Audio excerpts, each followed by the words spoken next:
Assalamualaikum warahmatullahi wabarakatuh. Halo guys, kembali lagi bersama aku Ilman di podcast Semanda Bengkulu Utara. Podcast yang mengedukasi dan menginspirasi. Nah guys, hari ini kita kedatangan bintang tamu nih, yang tentunya merupakan salah satu siswa berprestasi dari SMA Negeri 2 Bengkulu Utara. Nah guys, hari ini kita kedatangan Syaza. Halo Syaza. Halo. Nah guys, Syaza ini merupakan salah satu anggota Paskibraka Kabupaten Bengkulu Utara tahun 2024. Nah, tanpa berlama-lama, langsung saja kita berbincang-bincang yuk sama narasumbernya. Oke, halo Syaza, apa kabar? Alhamdulillah baik Iman. Oke, kalau boleh tahu dari kelas mana nih? Kalau aku tuh dari kelas 11 A3. Oke, kira-kira aktivitas yang akhir-akhir ini sering kamu lakuin itu apa? Akhir-akhir ini tuh aku lebih sering ngelatih di SMA man, dan juga di SMP. Oh, yang ngelatih paskib ya? Oke. Sebelumnya kita kasih congratulations dulu ya untuk Syaza. Oke, selamat untuk Syaza karena sudah menjadi anggota Paskibraka Kabupaten Bengkulu Utara tahun 2024. Kasih tepuk tangan dulu dong. Kasih. Oke. Nah, aku ada pertanyaan nih. Gimana first impression kamu atau perasaan kamu pertama kali ketika kamu dinyatakan lolos sebagai anggota Paskibraka Kabupaten Bengkulu Utara? Perasaan aku tuh yang jelas tuh bangga dan juga seneng. Karena tuh kan dalam kali ini tuh kan umur 16 tahun tuh udah dibiayain oleh negara tuh salah satu pencapaian yang sangat luar biasa. Dan juga ini tuh udah impian dari kecil gitu. Jadi tuh udah bikin orang tua bangga tuh bikin bidangku juga bangga gitu sama bidangku sendiri. Oke. Nah, latar belakang kamu mau jadi seorang paskibraka itu apa? Nah, kan aku tadi bilang kan kalau dari kecil tuh emang pengen banget mau jadi anggota Paskibraka. Dan aku tuh dari kecil tuh udah hobi banget ngikuti kegiatan baris berbaris dari SD. Karena dulu tuh aku tuh sering banget kan ngikutin kayak Kocil. Kamu tahu Kocil nggak? Tahu Nah, ya. itu Kocil, terus juga sering ikut gerak jalan. Nah, dari SMP juga ikut eskul paskib, dan itu kan dilatih sama anggota PPI kan. Ya. Nah, jadi tuh kayak aku terinspirasi juga dari mereka gitu. Dan akhirnya masuk SMA, aku jadi pengen juga masuk bagian paskibraka. Oke, berarti emang kamu dari SD sampai SMP itu memang suka ngikut kegiatan yang berhubungan sama paskibraka ya kan berarti? Iya. Nah, kan kemarin kamu pada 17 Agustus 2024 kemarin kan sudah melaksanakan tugas kamu tuh Iya. menjadi seorang paskibraka. Nah, kita boleh tahu nggak nih posisinya itu jadi apa? Nah, untuk posisi itu alhamdulillah man, aku dapatnya di pasukan inti, pasukan 8, serpian kanan, pagi dan sore. Wah, keren banget sih. Itu kira-kira untuk sampai ke posisi itu sulit atau enggak? Sulit sih, jujur sulit. Karena kan waktu latihan tuh pasti kan diganti dan tuh dibalikan lagi posisi itu diganti. Jadi tuh kayak bener-bener pas tahu posisi kita aslinya tuh waktu nanti pas mau ngibar. Diumumkannya itu pas ngibar. Oh, berarti pas lagi latihan itu dikasih tahu ya posisinya? Pas lagi latihan tuh nggak dikasih tahu, pas udah mau kayak 15 menit sebelum ngibar pagi-pagi tuh, nah itu baru dikasih tahu posisi, bener-bener posisi kita yang asli. Oh, berarti posisi yang mendadak gitu ya baru dikasih Iya. tahu. Iya. Oke. Nah, untuk mencapai posisi kamu itu sebagai posisi inti 8 itu kan pasti perlu proses yang panjang itu ya kan? Nah, boleh nggak nih di-share pengalaman kamu dari awal kamu masih jadi Paskibraka sampai sekarang kamu sekarang sudah jadi anggota Paskibraka? Untuk prosesnya tuh jujur sih nggak mudah ya. Iya. Perlu usaha yang benar-benar keras dan kuat, karena waktu pertama kali masuk Capas tuh latihan kan. Nah, waktu latihan tuh ngerasa kayak pasti beda banget gitu kan latihan dari SMP sama SMA. Iya. Karena kan udah sering ngikut kan dari SMP. Pas nggak tuh kayak wih beda gitu. Jadi tuh kayak karena aku udah dalam diri aku tuh udah kayak taruhin mindset kayak usaha tuh nggak bakal ngeliatin hasil. Iya. Nah, jadi tuh kayak ya harus usaha yang benar-benar kuat, niat yang kuat supaya bisa jadi anggota Paskibraka gitu. Terus untuk perjalanannya ya cukup gimana ya? Pasti ada ya kan dalam diri tuh kayak males, capek, latihan terus gitu. Iya. Itu tuh pasti ada. Tapi tuh ya mana ya? Aku tuh selalu nganggapin kayak pokoknya aku harus ngelawan rasa malas gitu. Supaya bener-bener dapat hasil yang memuaskan. Dan alhamdulillah dapat hasil memuaskan karena aku bisa berani ngelawan rasa malas ada di diri aku sendiri gitu. Untuk kerja apa ya? Untuk waktu pas jadi capas itu bener-bener kayak ngerasain lama banget kapan nih seleksi gitu. Tapi ternyata waktu aku udah jadi anggota Paskibraka nih bakal yang kangenin tuh waktu capas itulah. Karena waktu proses tuh bener-bener kayak dikangenin banget. Dan untuk waktu jadi Paskibraka itu ngerasa bangga banget karena kayak semua orang tuh tertuju sama kita gitu. Kayak ngerasa, duh ini keren banget. Tapi dalam hati tuh kayak sebenarnya nggak segitu, prosesnya juga susah gitu kan. Oke. Berarti untuk mendapatkan hasil yang sempurna itu harus melewati proses yang cukup rumit ya berarti. Iya. Nah, aku ada pertanyaan nih. Tadi kan kamu bilang kan kalau misalnya latihan di SMP sama SMA itu kan beda. Nah, bedanya itu gimana? Bedanya kalau di SMP tuh nggak apa ya, paling kayak batas PBB-nya tuh kayak paling di dasar kayak 4 gitu. Nah kalau di SMA itu lebih kayak ke fisik, ke PBB-nya tuh lebih ke dalam lagi gitu. Lebih banyak materi di SMA karena kan di waktu SMA nih lah kita bakal ngelakuin seleksi gitu. Oke. Nah, kan untuk menjadi seorang paskibraka itu harus melewati berbagai seleksi ya kan, atau tahapan-tahapan seleksi lah ya kan. Iya betul. Ini boleh dikasih tahu nggak nih tahapan-tahapan seleksinya itu apa aja? Siapa tahu nanti bisa penonton-penonton kita semua yang mau jadi paskibraka ini bisa persiapan nih dari sekarang. Untuk tahapan tes seleksinya, oh ya aku mau ngasih tahu nih Man. Iya. Yang dari tahun kemarin tuh beda sama yang tahun sekarang. Kalau tahun kemarin tuh tesnya tuh secara langsung. Nah, tapi sekarang itu Paskibraka dipimpin oleh BPIP, yaitu di bawah naungan Kesbangpol. Jadi Iya. sekarang itu udah secara online, pakai web atau aplikasi. Nah, untuk tahapan seleksinya itu ada 7 atau 8 gitu. Banyak. Jadi yang pertama itu ada seleksi administrasi, kayak berkas-berkas gitu. Ya. Nah, itu tuh kayak ngumpulin surat kakak, raport, surat persetujuan orang tua, surat izin kepala sekolah, surat pernyataan, terus surat yang banyak lagi. Nah itu tuh nanti tuh di scan, baru nanti dikirim ke aplikasinya, kayak gitu. Nah tapi jangan disalah sangka, walaupun itu mudah, tapi banyak juga loh yang gugur di sana. Jujur, karena kan pakai surat kesehatan kan itu. Iya. Nah itu pun banyak loh yang gugur gara-gara TB dan BB itu nggak ideal. Bahkan ada yang gugur tuh gara-gara umurnya belum cukup. Oh, berarti persyaratan untuk masuk paskibra ini lumayan sulit ya kan? Sulit banget. Terus untuk abis itu baru nih kita kemarin tuh jedanya agak lama. Dari tes administrasi jeda kayak sebulan baru kita tes lagi. Itu tuh tes CAT man. Ada tes TWK sama tes TIU. TWK tuh tes wawasan kebangsaan. Oh iya. Sama tes intelijensia umum. Nah itu tuh nanti kalau aku kemarin tuh ditumpukannya di Kodim. Terus ngerjain soalnya itu pindah ke SMK 2 atau STM. Nah itu tuh nanti semuanya yang kayak capasnya itu pesertanya mau ikut tuh itu tuh kesana terus ngerjainnya. Terus ada passing grade-nya itu tuh. Nah jadi kalau misal dibawa sesuai daerah masing-masing sih, ada yang 65, ada yang 75. Nah passing grade-nya di bawah 75 itu udah dinyatakan gugur. Nah, yang ikut seleksi paskibraka itu satu kabupaten gitu ya, Ustazah? Iya, satu kabupaten. Karena per kabupaten itu kan beda-beda. Terus untuk habis tes wawasan kebangsaan itu ada tes TIU.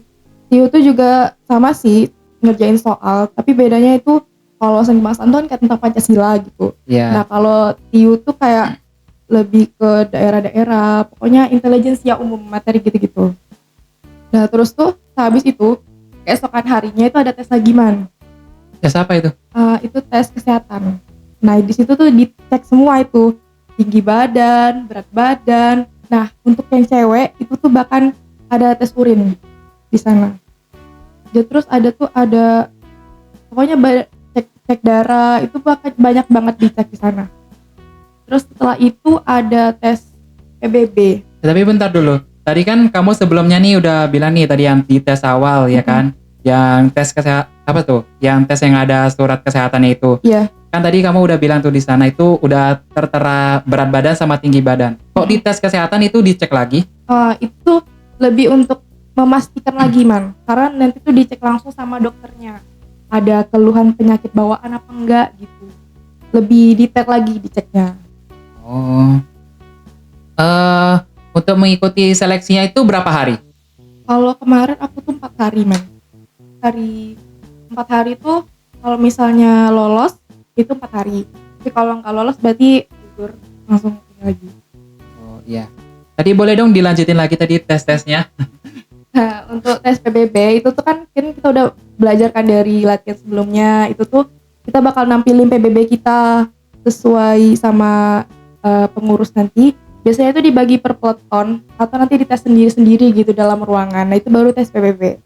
Nah, keesokan harinya itu tuh ada tes parade, Mas. Parade tuh hampir kayak tes cek seluruh badan lagi. Itu kayak lebih ke ini ada varises atau enggak gitu. Terus kayak tangannya yang belok-belok tuh misalnya nih kayak nggak lurus itu tuh dicek juga. Terus kaki gitu deh. Itu diceknya gimana? Di ronsen gitu? Enggak Di ronsen ya? Dicek secara langsung gitu sama dokternya. Oh. Oke, berarti tesnya cuma segitu aja ya tahapannya? Masih ada lagi man. Masih ada lagi? Masih banyak lagi man. Nah itu tuh setelah tes parade tuh ada tes samapta. Nah ini tuh yang benar-benar bikin capek, bikin stres gitu. Karena waktu itu tuh aku pernah tes sebelum tes parade. Nah sebelum tes parade tuh aku pernah tes sampai malam. Terus mana besok tuh samapta, jadi tuh kayak harusnya tuh full istirahat gitu kan. Iya. Nah tapi malah seleksi sampai malam, jadinya ya kita stres gitu kayak duh gimana ya, takut besok samapta, takutnya nggak sesuai target apa yang selama ini kita latihan, takutnya nggak sesuai target. Tapi alhamdulillah man, besoknya aku minum vitamin, aku usaha dan alhamdulillah sesuai target yang aku mau. Emang isi tes MAPTA itu apa aja kira-kira? Untuk tes samapta tuh lebih ke tes fisik ya man. Ada lari 12 menit itu, terus sit up, push up, back up, sama shuttle run gitu. Itu ada targetnya masing-masing gitu ya? Ada. Nah itu tuh kayak kalau misalnya push up tuh minimal yang cewek nih ya, yang cewek ini nggak salah 35. Nah kalau sit up-nya tuh sit up tuh 35 juga. Terus kalau back up itu 70 yang cewek minimal. Terus kalau lari 12 menit itu tuh minimal ya, kalau kan larinya tuh di kodim kan, minimal tuh 10 putaran lebih gitu. Oh berarti emang butuh usaha ya kan? Iya. Kira-kira masih ada tes lagi nggak nih? Masih ada man. Apa lagi nih? Boleh dong diceritain lagi? Tadi udah hari ketiga kan? Nah, Iya. di hari keempatnya, hari terakhir, yaitu adalah tes kepribadian. Nah, di tes kepribadian itu kayak kita tuh nanti tuh diwawancarai gitu. Diwawancara itu lebih ke ditanyain kayak kamu tahu apa sih tentang Pancasila, terus kamu tuh lebih kenapa alasan kamu masuk Paskib, kayak gitu-gitulah ditanyain lebih detail. Jadi tuh kayak dia tahu karakter kita dalam tes kepribadian gitu. Oh, oke. Masih ada nggak nih? Satu lagi man. Oke, boleh. Saat abis tes kepribadian itu tuh biasanya dari pengurus itu tuh ada penampilan bakat. Nah nanti tuh kami tuh menyiapkan penampilan bakat kayak bisa memainkan alat musik, nari, terus silat, pokoknya bakat-bakat itu nanti ditampilkan sebagai hiburan karena kan itu kan seleksinya sudah selesai. Iya. Nah jadi kayak gitu. Nah terus tuh ada Fantukir tuh pengumuman gitu man. Nanti tuh yang kabupaten tuh bakal diumumin, tapi nanti tuh pengumumannya tuh nasional dulu, provinsi, baru di kabupaten gitu. Oke. Nah, kamu pas penampilan bakat itu nampilin apa? Kita boleh tahu nggak nih? Untuk penampilan bakat, aku kemarin nampilin tari saman. Tari saman, oke. Kan kamu sekarang ini sudah jadi seorang paskibraka nih ya kan? Nah pasti ada nih pengalaman atau cerita menarik selama kamu menjadi seorang paskibraka.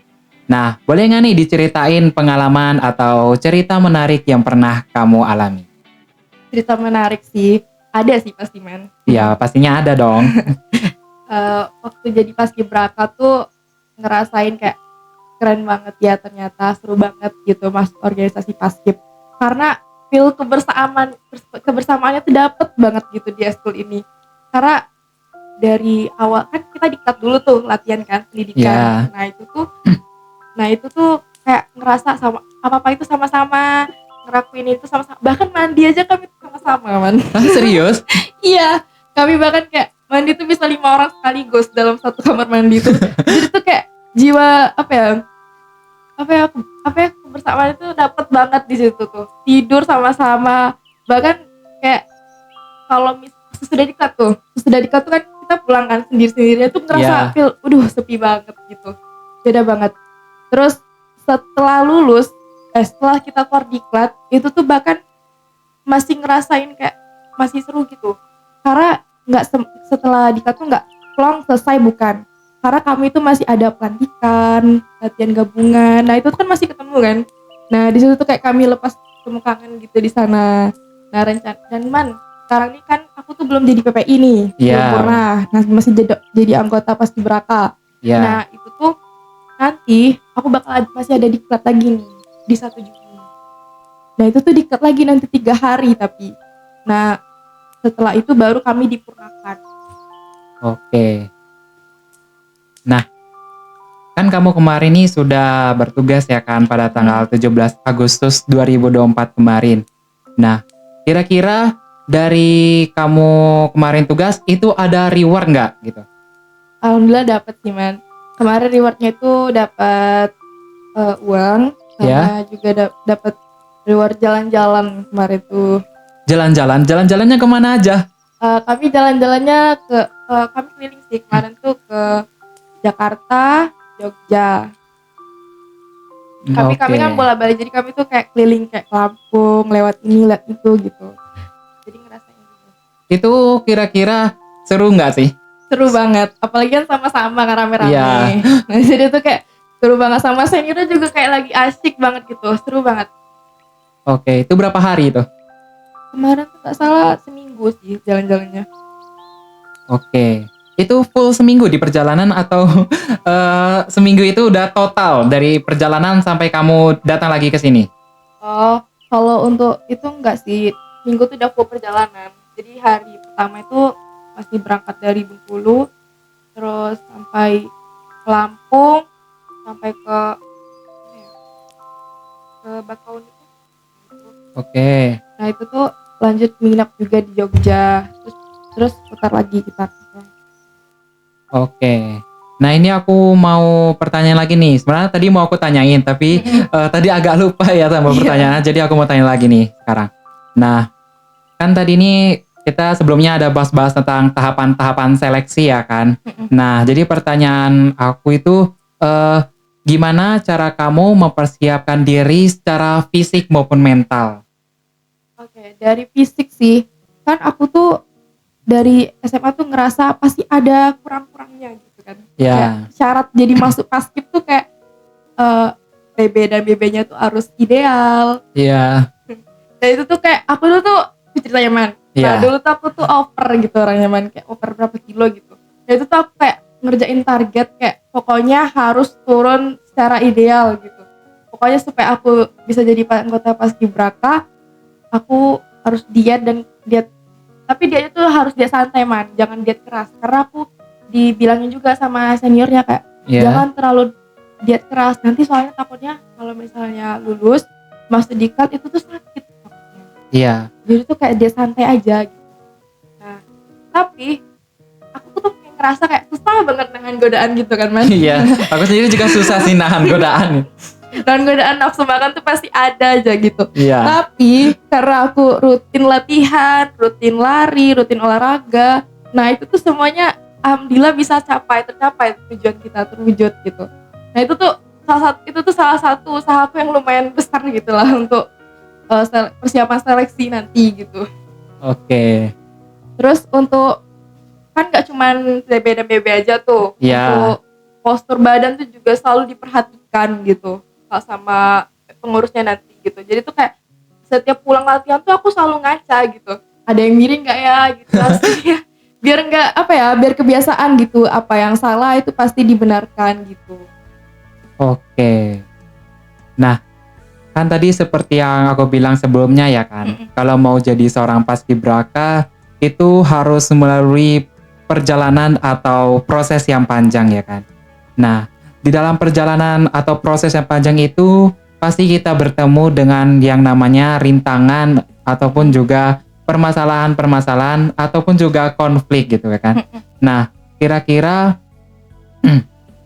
konflik atau permasalahan apa yang pernah Syaza alami dan bagaimana cara Syaza untuk mengatasi atau menyikapi permasalahan tersebut?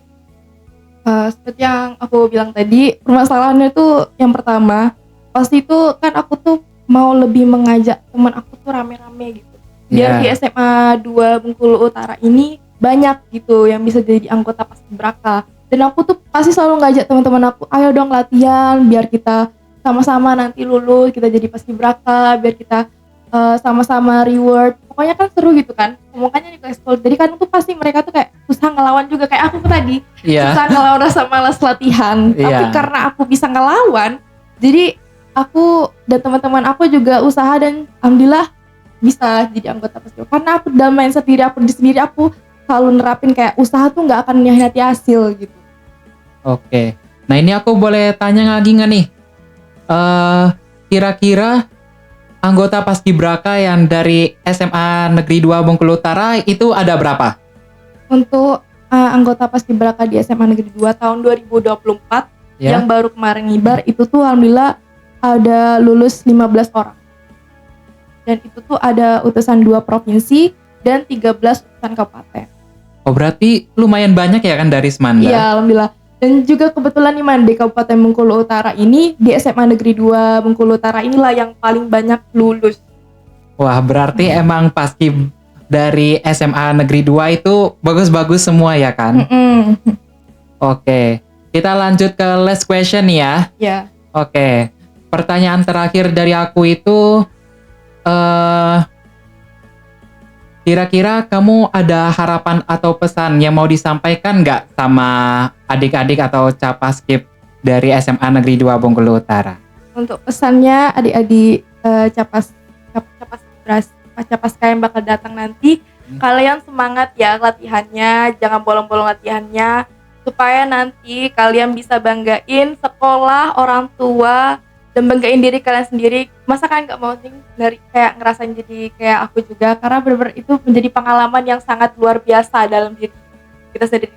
Karena udah jadi anggota paskibraka ini cuma sekali seumur hidup. Jadi semangat latihannya dan tunjukkan bahwa kalian itu bisa. Oke. Nah, jadi intinya untuk menjadi seorang paskibraka itu harus melalui proses dan perjalanan yang cukup panjang ya kan? Nah, mungkin sekian aja podcast kita pada hari ini, dan sebelumnya saya mau mengucapkan terima kasih nih sebesar-besarnya kepada Syaza karena sudah meluangkan waktunya untuk mengikuti podcast Manda pada hari ini. Terima kasih juga Man udah mengundang. Oke, semoga tadi cerita-cerita kita ini bisa jadi motivasi sekaligus inspirasi buat teman-teman semua yang mau jadi Paskibraka 2025. Mungkin kami akhiri. Wassalamualaikum warahmatullahi wabarakatuh. Udah datang dan nanya apa lagi sih Pak?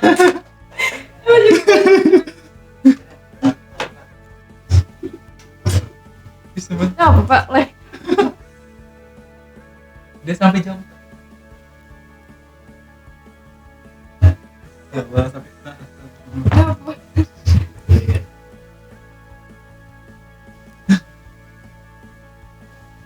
berapa Pak yang nonton Pak? Tadi